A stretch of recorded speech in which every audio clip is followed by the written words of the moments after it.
British Airways பயணிகள் விமானம் இன்று காலை 5:35 மணிக்கு சென்னையிலிருந்து புறப்பட வேண்டும். ஆனால் அந்த விமானம் இன்று காலை தாமதமாக காலை 6:24 மணிக்கு சென்னை சர்வதேச விமான நிலையத்திலிருந்து புறப்பட்டு சென்றது. அந்த விமானத்தில் 247 பயணிகள் மற்றும் 15 விமான ஊழியர்கள் உட்பட 262 பேர் இருந்தனர். இந்த பிரிட்டிஷ் ஏர்வேஸ் விமானம் சென்னையிலிருந்து புறப்பட்டு பெங்களூரு கடந்து கடல் பகுதியில் சென்று கொண்டிருந்த போது அந்த நேரத்தில் ஈரான் மீது அமெரிக்க ராணுவம் தாக்குதல் நடத்த தொடங்கியுள்ளதால் மத்திய கிழக்கு நாடுகள் அருகே வான்வழி எல்லைகள் மூடப்பட்டுள்ளதாக விமானிக்கு அவசர தகவல் கிடைத்தது. இதையடுத்து பிரிட்டிஷ் ஏர்வேஸ் விமானி லண்டன் விமான நிலைய கட்டுப்பாட்டு அறையுடனும் சென்னை விமான நிலைய கட்டுப்பாட்டு அறையினுடன் அவசரமாக தொடர்பு கொண்டார். அப்போது பாதுகாப்பு நலன் கருதி விமானம் மேலும் செல்ல வேண்டாம், விமானத்தை உடனடியாக சென்னை திருப்பி கொண்டு சென்று விமான நிலையத்தில் பத்திரமாக தரையிறக்கும்படி அறிவுறுத்தப்பட்டது.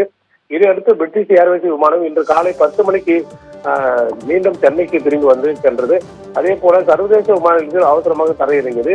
விமானத்தில் உள்ள பயணிகள் அனைவரும் விமானத்திலிருந்து கீழே இறக்கப்பட்டு சென்னை விமான நிலைய ஓய்வறைகளில் தங்க வைக்கப்பட்டனர். அவர்கள் சென்னை நகரில் உள்ள பல்வேறு ஹோட்டல்களையும் தங்க வைக்க விமான நிலைய அதிகாரிகள் ஏற்பாடுகள் செய்தனர்.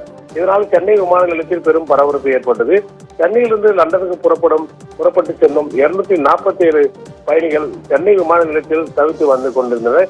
இதற்கிடையே மத்திய கிழக்கு பகுதியில் வான்வழி மீண்டும் திறக்கப்பட்டுள்ளதால் தகவல் கிடைத்தது. இதையடுத்து பிரிட்டிஷ் ஏர்வேஸ் பயணிகள் விமானம் 247 பயணிகள் 15 விமான ஊழியர்கள் உட்பட 262 பேருடன் இன்று பகல் 11:50 மணிக்கு சென்னையிலிருந்து மீண்டும் லண்டன் புறப்பட்டு சென்றது.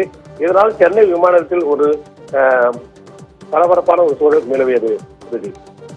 சென்னைக்கு திரும்பி வந்த பிரிட்டிஷ் ஏர்வேஸ் பயணிகள் விமானம் மத்திய கிழக்கு பகுதியில் வான்வழி மீண்டும் திறக்கப்பட்டதால் இன்று பகல் சென்னையிலிருந்து மீண்டும் லண்டனுக்கு புறப்பட்டு சென்றது. கூடுதல் விவரங்களை செய்தியாளர் மனோகரன் வழங்கியதை அண்மை செய்தியாக கேட்டோம்.